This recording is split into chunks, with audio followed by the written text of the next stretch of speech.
Seri Kembalikan Kedaulatan kepada Rakyat ini dibagi dalam 10 makalah. Yang pertama berjudul Menciptakan Partai Politik Bermutu.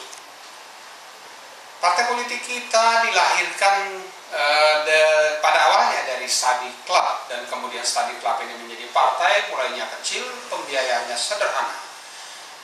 Tradisi berpolitik di Indonesia bermula lahir setelah etisi politik. Kemudian kita mengenal Volkskrant yang sebenarnya bukan DPR, tapi lebih banyak berfungsi sebagai Dewan Pertimbangan Agung. Setelah zaman Jepang, kita mengenal partai politik, dan beberapa partai politik itu sebenarnya disponsori oleh pemerintah kolonial Jepang sendiri. Sewaktu kemerdekaan, partai-partai politik sudah banyak, dan tidak satupun partai politik mempunyai pembiayaan partai yang jelas. Nah, oleh karena itu, tradisi berpolitik kita sangat tergantung kepada bancaan-bancaan dana yang disuplai oleh birokrat ataupun disuplai oleh politisi yang duduk di pemerintahan.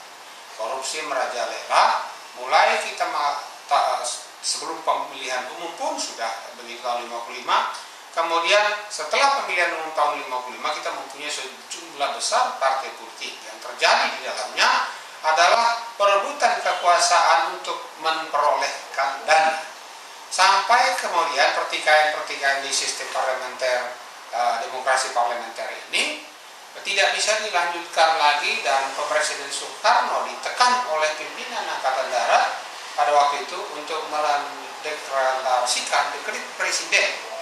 Nah, dari dekret presiden tidak ada lagi DPR, yang ada DPR GR sementara yang anggotanya ditunjuk oleh presiden, yang juga merupakan perwakilan dari partai-partai.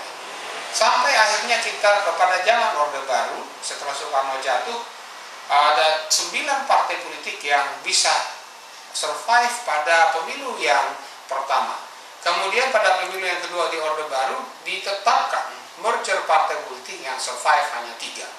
Partai yang kecil ini membuat pekerjaan legislatif menjadi mudah. Akan tetapi partai politik itu tidak ada satupun yang mandiri secara finansial.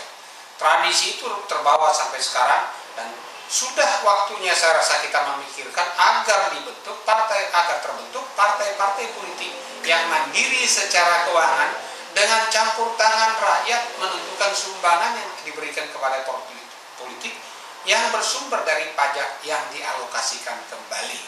Tanpa campur tangan rakyat, maka yang ada hanyalah kumpulan partai-partai politik yang pendanaannya tidak jelas, dikuasai oleh oligarki kekuasaan, dan digunakan untuk sesuka-suka mereka, dan kita tidak akan pernah mempunyai demokrasi yang benar-benar berkedaulatan rakyat.